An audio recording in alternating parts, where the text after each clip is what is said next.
Hola, un saludo a todos con mucho cariño, siempre agradeciéndole su confianza y sobre todo su fidelidad, siempre ahí presentes cuando los temas de noticias, ya sean de noticias del ámbito político o del ámbito social o del ámbito migratorio, sobre todo que generan tanto interés, se conectan.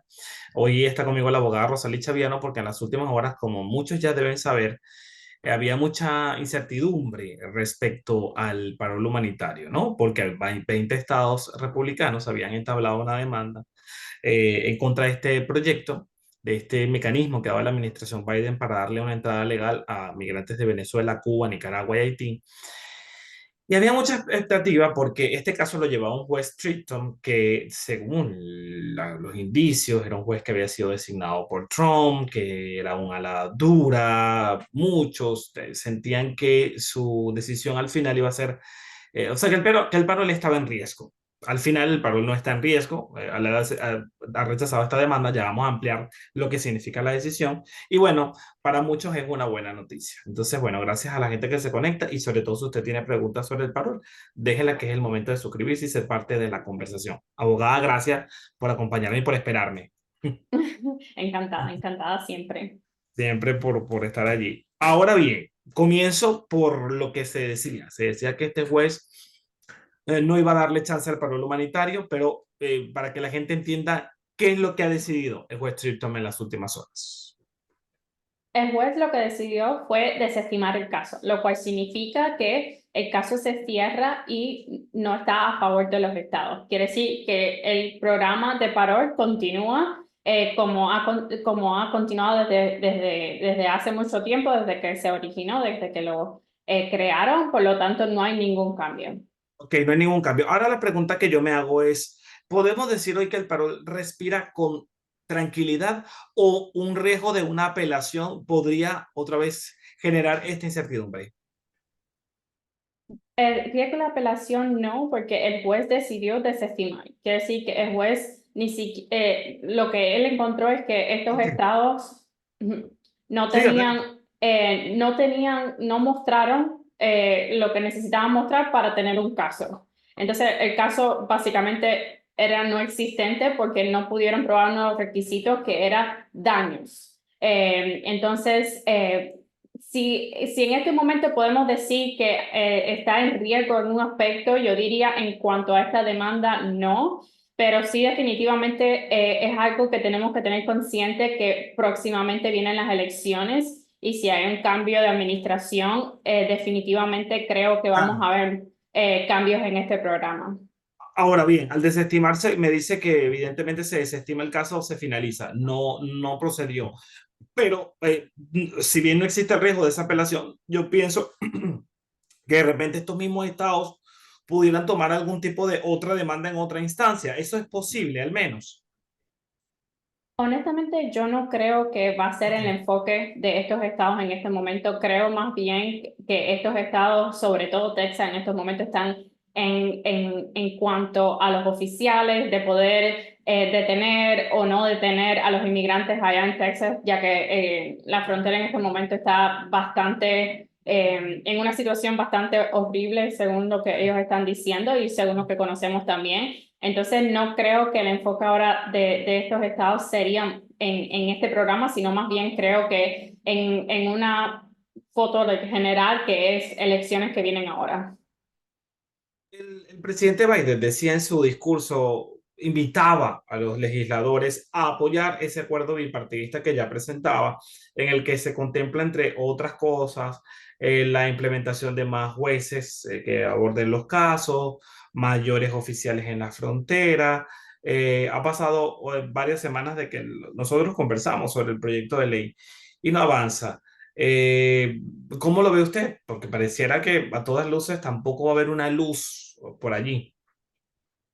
Sí, en cuanto a la ley, creo que Biden está haciendo bastante enfoque y bastante énfasis en la parte de seguir adelante con este plan, pero una vez más lo que vemos es el obstáculo de las elecciones. Seguimos haciendo las elecciones porque creo que es algo que es muy importante, que viene pronto y entonces muchas de las decisiones que toman las administraciones, tanto las administraciones como los partidos políticos, es mirando en el futuro de la elección, ¿no? Entonces creo que definitivamente el plan de esta ley no veo cómo pudiera realmente pasar algo en cuanto a ello. Creo que si vemos algún cambio va a ser porque sea una orden ejecutiva o porque ya Biden va a tener que tomar una decisión sin el Congreso. Pero en el conjunto no creo.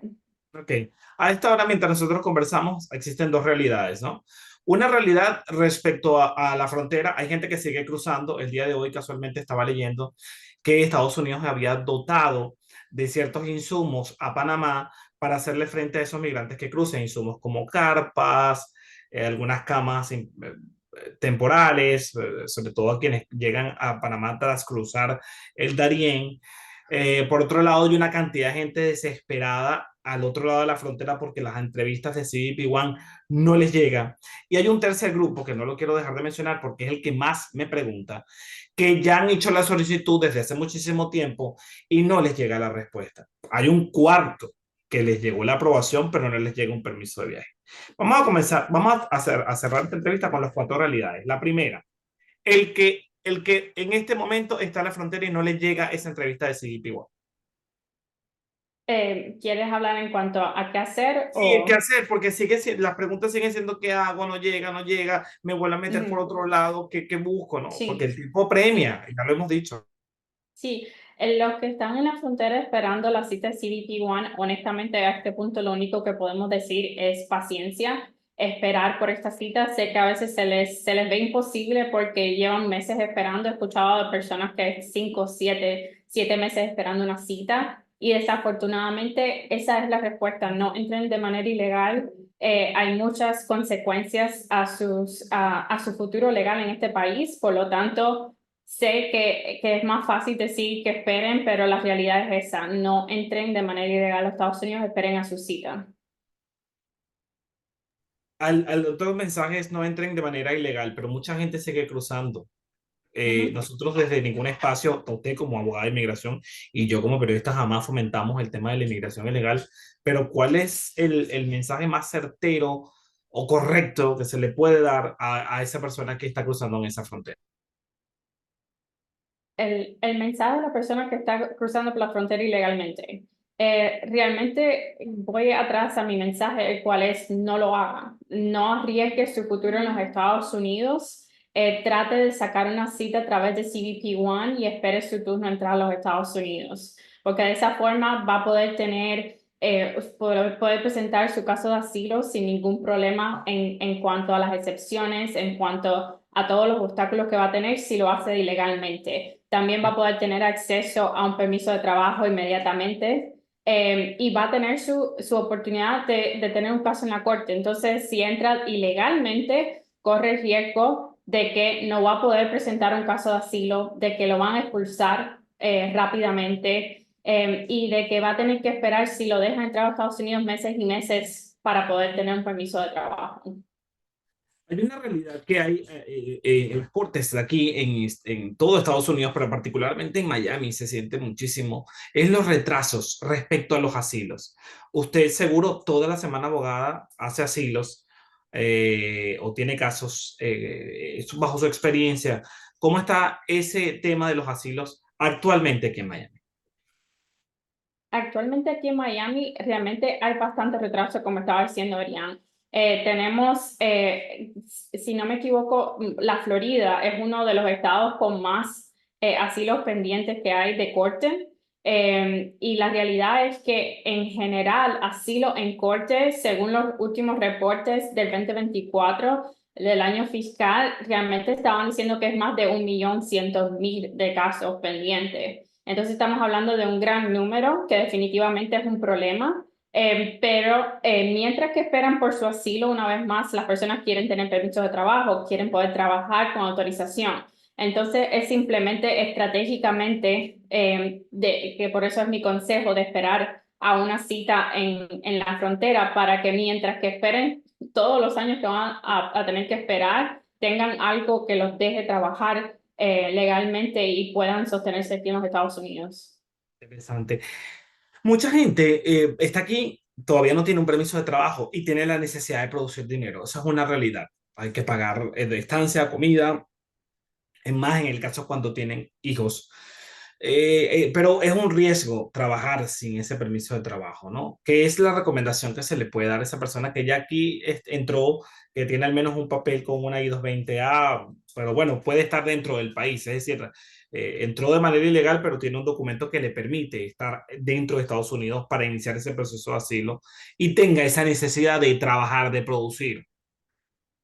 Bueno, si la persona ya está dentro de Estados Unidos, lo número uno que tienen que hacer es, yo diría, consultar con un abogado que les revise su caso para ver bajo qué categoría pudieran solicitar un permiso de trabajo. El permiso de trabajo no se solicita solamente porque uno lo quiere, tiene que ser basado en una categoría de una solicitud pendiente, ya sea asilo, una residencia, VAWA, una visa U, etcétera. Entonces, hay muchas veces que van a notarios y paralegales que les hacen promesas de solicitar un permiso de trabajo y lo que hacen es realmente perder el dinero porque se lo hacen bajo categorías que no aplican. Entonces, tienen que tener mucho cuidado en ese aspecto de que cuando una persona está realmente necesitada, toman ventajas de ello y les hacen a veces hasta asilos inventados y nunca saben las personas ni siquiera que tienen un asilo pendiente solo por solicitar un permiso de trabajo. Dios mío, y además lo que significa un asilo inventado, ¿no? Eso es un gran Sí, riesgo. sí, Ujú. eso pasa mucho porque las personas van a los notarios paralegales y les dicen necesito un permiso de trabajo y ellos le Dios. dicen sí, se los vamos a buscar y entonces Ujú. en 6 meses, 7 meses le llega el permiso de trabajo y nunca se enteran que es basado en un asilo que esos notarios presentaron. Claro, algo así como que entreguemos algo para que te lo den, ¿no? Correcto, exacto. Por último, mucha gente tiene su solicitud del paro humanitario, pero no le llega esa autoridad. Le dice está aprobado, pero no le llega la autorización de viaje. Veo que mucho, pero a muchos le preocupa. Sí, desafortunadamente estamos viendo un gran problema en la parte de las autorizaciones de viaje, porque lo que vemos es que las personas que recién presentan sus solicitudes para este permiso de viaje les llega, sin embargo, personas que lo han hecho, algunas que lo han hecho de mayo, de junio, de noviembre, de diciembre, de enero y principios de febrero aún no les llega. Entonces, estamos hablando no solamente de cubanos que principalmente inicialmente estábamos viendo que el problema de más de 300 cubanos estaban teniendo este problema. También estamos recibiendo reportes de venezolanos y hasta de nicaragüenses que están siendo afectados por estos retrasos. Ujú. ¿Qué hay que hacer en esos casos? Paciencia es suficiente. En estos casos, paciencia no es la respuesta. Yo sé que muchas veces yo digo paciencia y esperar, pero definitivamente estos casos no son de paciencia, estos casos son de tomar acción. Entonces, Texas se puede tomar. hay Ah, varios pasos que se pueden tomar en estos casos. Número uno es contactar a USCIS y aunque muchos van a decir realmente esto no soluciona nada, ujú, contactar a USCIS es parte de la estrategia, porque tienen ujú. que mostrar, ya sea a los representantes legales o a la oficina de Ombudsman, tienen que demostrar que han hecho el intento de solucionar el problema a través de USCIS. Entonces, Ujú. mandarle mensaje a USCIS o chatear con Emma o hablar con un oficial. También tratar de contactarse con CBP, ya sea una vez más a través de mensaje, a través de correo electrónico. Si han hecho todo eso y califican para una de las situaciones específicas que la oficina de Ombudsman les puede ayudar, Perfecto. hacer la solicitud y por último, representantes legales. Muchas veces yo digo esta parte de representantes legales y no me hacen caso, pero la realidad es que los patrocinadores, las personas de apoyo que están en los Estados Unidos son representados por alguien, Claro. ya sea por un senador, 2 senadores por estado o un representante legal. Tomen ventaja de ello, porque ellos son quienes los representan federalmente, por lo tanto ellos sí pueden interceder por ustedes e Claro. ir y contactar a USCIS directamente. No, y como son oficiales electos que cuando tienen la necesidad buscan el voto, bueno, también es tiempo de, si uno lo ayudó, él le ayude a usted en lo que usted quiere, pues además Sí, por eso usted lo eligió, para que sea sí, su representante. Así, así se maneja en la democracia, ¿no? En la sí, democracia cien que por vivimos en ciento Estados Unidos. Bueno, doctora, cien por muchísimas ciento gracias. Quiero pedirle la información porque usted ha dicho una cosa clave al comienzo y es que inmigración está cambiando constantemente y que es un año electoral. Por eso hay que moverse hasta que se produzca, en caso de que se produzca un cambio de administración o un cambio de decisiones. Es donde la pueden contactar y bajo usted tengo entendido que maneja, abogada, todo tipo de procesos, ¿no? Sí, del proceso de inmigración, ya sea en la parte de familia, en la parte de remoción, en la parte de deportación, en la parte de negocios, etcétera. El teléfono del bufete es 305-518-9779. Perfecto, lo puede repetirlo, pues repítalo porque al Sí, final nunca está de más. es 305-518-9779. Perfecto. Igualmente, si usted tiene alguna consulta, pregunta, hágala aquí, si es algo muy puntual, y con gusto, pues yo la voy a ver a la abogada en los próximos días y con gusto vamos a responder. Y sobre todo les invito a que estén muy conectados, porque, como siempre lo decimos, inmigración cambia cada 15 minutos. Es un poco exagerado decir cada 15 minutos, pero bueno, cada día puede haber una decisión que nos sorprenda. La del juez llegó el sábado, el domingo, el sábado en la noche. ¿No? Ya el sábado en la noche. Entonces, bueno, ya nos da otra perspectiva de lo que viene.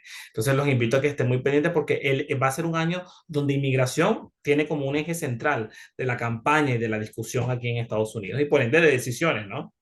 Sí, así mismo. Es Así, muy importante que tomen ventaja de los tiempos de espera, que tomen ventaja de toda la información correcta que hay afuera para realmente asegurarse que están tomando los caminos correctos para su legalización. perfecto. Muchísimas gracias y gracias a todos por conectarse. Hasta la próxima.